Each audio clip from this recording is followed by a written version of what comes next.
नमस्कार। शांति साहित्य संसार के YouTube चैनल पर आप सबका मैं स्वागत करता हूं, अभिनंदन करता हूं। हिंदी की यात्रा अपने जारी रखते हैं।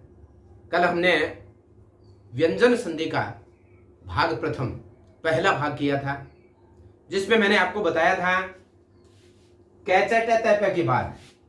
क्या बताया था?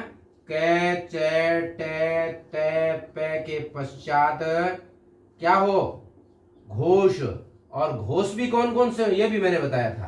क्या हो? एक तो स्वर हो। स्वर के पश्चात देखो, कै वर्ग में दो वर्ण मैंने बताए थे। च वर्ग में सिर्फ जय बताया, टे वर्ग में फिर दे बताया, ठीक है ना। और फिर तय वर्ग में दे और धय बताया, और फिर पै वर्ग में बे और भय बताया, और फिर मैंने बताया ये रे ले वे और है, यानी ये हो तब बनता क्या है?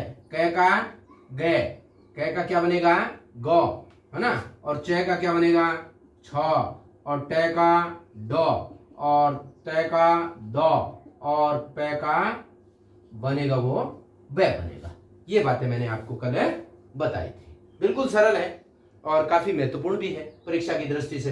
तो अब अपने बात करते हैं इसका नियम 2, व्यंजन संधि का नियम 2। व्यंजन संधि में नियम 2 की बात करते हैं अपने, ठीक है। व्यंजन संधि भाग 2 के 2 और व्यंजन संधि नियम 2 के 2, एक ही बात। व्यंजन संधि नियम 2, देखो इसमें है क्या, बात करते हैं अपने। जैसे कै, कै, अब च का उदाहरण मिलता नहीं है, यानी मैंने हरदेव बहारी जो कि एक महत्वपूर्ण किताब है उसमें देख लिया, कामता प्रसाद गुरु में देख लिया, राघव प्रकाश में देख लिया, च का उदाहरण अभी तक आगे नहीं आया, ठीक है ना। तो वैसे नियम में कै, च, टे, ते और एक दे भी, ठीक है ना। कै, च, टे, ते और दे, और उसके पश्चात पे। पे के पश्चात, पे के पश्चात न और में, पंचम वर्ण न और में। अब पंचम वर्ण लिखाते हैं, लेकिन पंचम वर्ण में देखो पहले का जो पंचम वर्ण है कै वर्ग का ग होता है, इससे कोई अक्षर बनता ही नहीं है। फिर दूसरे का ये होता है, और तीसरे का क्या होता है? अण होता है ना, टे का। तो ये तो आते ही नहीं है शुरुआत में, किसी आदि अक्षर है ही नहीं किसी शब्द के, तो सिर्फ 2 ही वर्ण आते हैं, न और मैं। न और मैं आवे तो अब उसी वर्ग का, यानी कै है, कै का पंचम वर्ण है ना, कै का पंचम वर्ण होगा वो क्या होगा? ग होगा, है ना। और फिर टे का है वो क्या होगा? अण। च का क्या होगा? य। च का क्या होगा? य। और टे का क्या होगा? अण। टे का क्या होगा? न। ते और दे दोनों का क्या बनेगा? नहीं बनेगा। और पे का है वो क्या बनेगा? मैं, है ना, बन जाता है। ये बात आपको ध्यान रखनी है। इस बात को अपने थोड़ा सा और स्पष्ट कर लेते हैं। देखो क्या होना चाहिए? कै होना चाहिए, च होना चाहिए, टे होना चाहिए, तय होना चाहिए, दे होना चाहिए, और उसके पश्चात क्या होना चाहिए? पे होना चाहिए, ठीक है ना। कै, च, टे, तय, दे, पे, और उसके पश्चात क्या हो? सिर्फ न हो और मैं हो। 2 वर्ण ध्यान रखने अपने को, न और मैं। न और मैं होंगे ना, तो कै का क्या बनेगा? ग बनेगा, और च का क्या बनेगा? ये बनेगा, टे का क्या बनेगा? अणे बनेगा, तय का क्या बनेगा? न बनेगा, दे का भी न बनेगा, और पे का है वो मैं बनेगा। सीधी सी बात है, सीधा सा इसका यही सूत्र है। तो अपने इसको थोड़ा सा ध्यान कर लें, ठीक है ना। कै, च, टे और तय, दे, पे के पश्चात न और मैं हो, तो ग, ये, अण, न और मैं बन जाता है। अब इसके अपने उदाहरण देखते हैं। सबसे पहले अपने कै का ही उदाहरण देखते हैं। वाक मय, वाक मय, तो क्या हो जाएगा? वांगमय। क्या हो जाएगा? वांगमय हो जाएगा, ठीक है। दूसरा उदाहरण इसी का, दिक नाग, है ना, तो क्या हो जाएगा, दिंग नाग हो जाएगा। क्या हो जाएगा, दिंग नाग हो जाएगा। देखो यहां मैंने क्या कहा था, यानी कैचा टैपे के पश्चात पंचवर्ण में आए या न आए, में आ गया तब भी क्या बन गया, इसका पंचवर्ण यानी कै का पंचवर्ण। कै का पंचवर्ण क्या होता है, ग, और फिर इसी प्रकार कै के पश्चात क्या आया, न, तो पंचवर्ण क्या बन गया, ग बन गया। तो ये बन गया दिंगनाग। क्या बन गया, दिंगनाग। अब अपने बात करते हैं तय। किसकी बात करते हैं, तय की बात करते हैं अपने।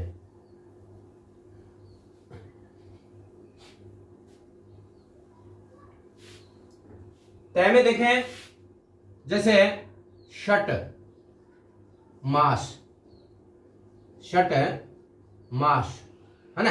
अब तय का पंचवर्ण क्या होता है, अब इसको आधा अपने, इसका जो खड़ी रेखा है वो हटा करके इसको आधा कर देते हैं, क्षण, और ये बन जाएगा मास, क्षण मास। क्या बन जाएगा, क्षण मास बन जाएगा। फिर देखें षट मातुर, क्या बन जाएगा, षट मातुर, है ना, तो क्या बन जाएगा, क्षण मातुर। क्या बन जाएगा, क्षण मातुर बन जाएगा। क्या बन जाएगा, क्षण मातुर, क्षण मातुर। अब यहां मातुर का मतलब मुखी है ना, षटमुख जिसके हो, और ये पर्यायवाची शब्द किसका है, कार्तिकेय का पर्यायवाची शब्द है। कल मैंने षडानन आपको बताया था, है ना। इसके पश्चात देखो तय आ गया। तय के बाद देखो तय, तय के बाद क्या आता है, तय, चय के उदाहरण मैंने कहा था, मिले नहीं, सत नारी, है ना। अब यहां तय का पंचमवर्ण क्या बनेगा, सन्नारी। क्या बन जाएगा, सन्नारी। इसी प्रकार जगत नाथ, क्या बन जाएगा, यानी तय का पंचमवर्ण क्या हो गया, चय का पंचमवर्ण हो गया, वो हो गया न, और ये बन गया जगन्नाथ, है ना। इसी प्रकार जगत नियंता, जगत नियंता, है ना, क्या बन जाएगा, जगन नियंता। क्या बन जाएगा, जगन नियंता, यानी पंचम वर्ण बन जाएगा। क्या बन जाएगा, पंचम वर्ण बन जाएगा। ये तो हो गए। अब देखो इसी प्रकार सत मार्ग, सत मार्ग, ये होता है सन मार्ग। फिर तय का उदाहरण एक और देख ले, सत मित्र, क्या होता है, सत मित्र। क्या बन जाएगा, सन मित्र। क्या बन जाएगा, सन मित्र। ये किसके उदाहरण हो गए, तय के उदाहरण हो गए। किसके उदाहरण हो गए, तय के उदाहरण हो गए। अब देखें पै के भी बहुत कम उदाहरण मिलते हैं, अप और मय, अप और मय, तो क्या बन गया, अम्य। क्या बन गया, अम्य। अप जल होता है, जलयुक्त जो स्थान हो ना, उसे अम्य कहते हैं। अपने क्या कहते हैं, अम्य कहते हैं। ये थे अपने उदाहरण तय के बाद। अब देखो एक दो उदाहरण दय के भी इसमें देखते हैं अपने, दय के भी एक दो उदाहरण अपने देखते हैं। जैसे उद मिलन, तो ये क्या हो जाएगा, उन्मिलन हो जाएगा। क्या हो जाएगा, उन्मिलन हो जाएगा। ठीक है ना, क्या हो जाएगा, उन्मिलन हो जाएगा। ठीक है। एक देखें तद मात्र, तो ये क्या बन जाएगा, तन मात्र बन जाएगा। क्या बन जाएगा, तन मात्र। ठीक है। अब देखो एक बात है, यहां थोड़े से बात ध्यान कर रहे हैं अपने। उद एक आता है आपका, तद एक आता है आपका, सत, है ना।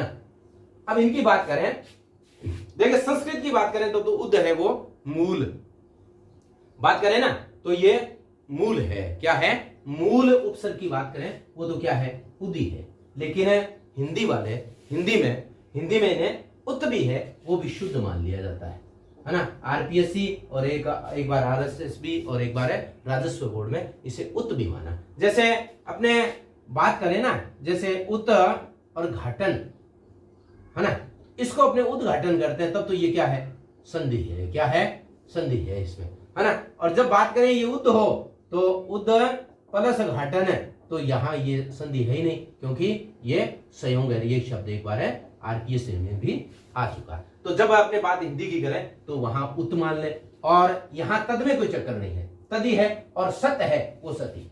ये थोड़ा सा अपने ध्यान कर लें। तो ये तन्मात्र तन्मात्र हो गया और उद्मिलन उन्मिलन हो गया। ठीक है।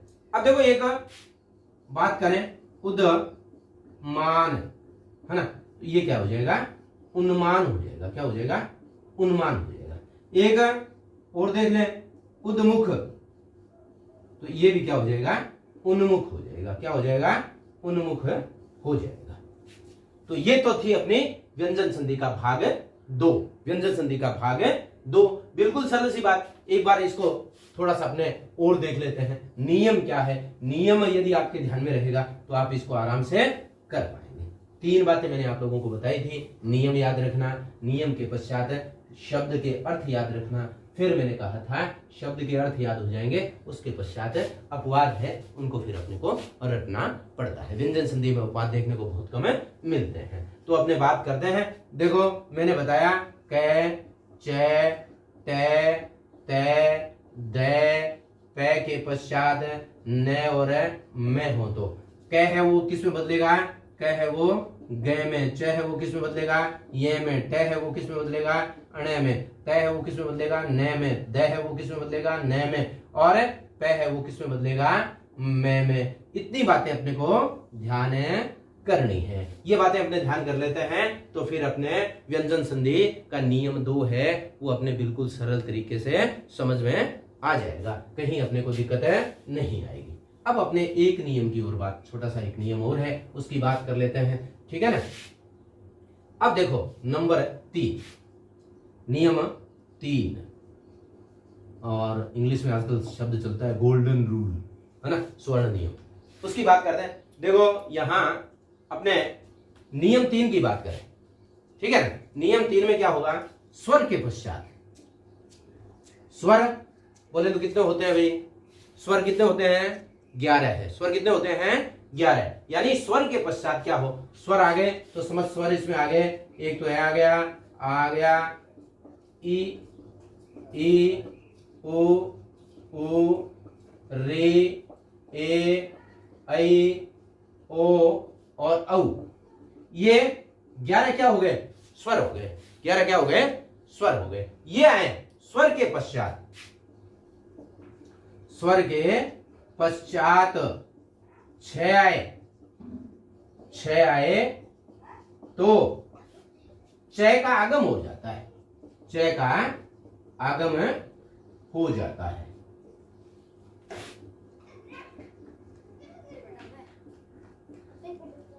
च का आगम हो जाता है। ठीक है ना। यहां आपने क्या करेंगे, देखो जैसे च का आगम का मतलब क्या है, च है वो टपक जाता है बीच में, च है वो बीच में टपक जाता है। जैसे अपने इसके उदाहरण देखते हैं, सब छंद। ठीक है ना। अब यहां देखो च का क्या होगा, जैसे स्व तो आ ही गया और च इसके बीच में आकर के टपक जाएगा, सब छंद। ठीक है ना। इसी प्रकार आच्छादन, आच्छादन क्या हो जाएगा, आ और छादन। ठीक है ना। परि और छेद, है ना, तो क्या हो जाएगा, परिच्छेद। फिर देखो तरु छाया क्या हो जाएगा, तरु छाया। फिर देखें अनु, अनु और छेद क्या हो जाएगा, अनुच्छेद। तो इसमें अपने ध्यान रखें, जैसे एक उदाहरण और बताता हूं, वृक्ष छाया क्या होगा, वृक्ष और छाया। अब देखो यहां स्वर हैं। अब देखो यहां सबसे पहले देखें, जैसे अपने स्व लिखा, स्व में क्या है वे, और वे के पश्चात क्या है ए आ गया, उसके पश्चात छ आ गया, तो च का आपने क्या कर दिया आगम कर दिया। यहाँ आ स्पष्ट दिखाई दे रहा है ना, च का आगम कर दिया। यहाँ यानी रे में क्या है रे और ई, तो यहां भी क्या किया च का आगम कर दिया। और यहाँ त्रु, त्रु मीन्स क्या होता है पेड़, त्रु मीन्स क्या होता है पेड़। यहाँ रे और रे के बाद ऊ की मात्रा है ना, तो यहाँ भी, और फिर अनु, अनु में भी ऊ की मात्रा, और फिर च का आगम, और वृक्ष, और फिर यहाँ भी च का आगम। ये था अपना रूल नंबर 3, और ये था व्यंजन संधि का भाग 3। और इसका अपने एक और देख ले बात, पुनः इसका थोड़ा सा अपने दोहरान करते हैं। जैसे स्वर हो और स्वर के पश्चात क्या हो छ हो, स्वर के पश्चात क्या हो छ हो, तो च का क्या हो जाता है आगम हो जाता है। बिल्कुल सरल सी बात है, बिल्कुल सरल संधि है। तो ये थी आज की अपनी क्लास, और आज हमने पढ़ा व्यंजन संधि का भाग 2 और 3। और आप लगातार मेरे साथ बने रहिए, और यदि आपको मेरी विषय वस्तु ठीक लगती है तो इस वीडियो को लाइक करें और शेयर करें और सब्सक्राइब करें, और वीडियो को यानी प्रारंभ से लेकर के अंत तक देखें, ताकि इसका आपको पूरा लाभ मिल सके। लगातार मेरे साथ बने रहिए, यानी मस्ती से पढ़ते रहिए। किसी कवि ने कहा है मन झूमे मन बावरा मन की अद्भुत रीत, मन झूमे मन बावरा मन की अद्भुत रीत, मन के जीते जीत है मन के हारे हार है मन के जीते जीत, मन झूमे मन बावरा मन की अद्भुत रीत, मन के हारे हार है और मन के जीते जीत। लगातार मेरे साथ बने रहिए, यूट्यूब चैनल मेरा देखते रहिए, शांति साहित्य संसार। आप सब का जो हम मेरा यूट्यूब चैनल लगातार देख रहे हैं, उनमें राजेंद्र शर्मा, मनस्वी मंगल पारिक, राम कुमार शर्मा, शिवदत्त शर्मा, यानी ये लोग लगातार मेरे यूट्यूब चैनल को देख रहे हैं। इनका मैं हृदय से आभार प्रकट करता हूँ। लगातार मेरे साथ बने रहिए। जय हिंद, जय भारत।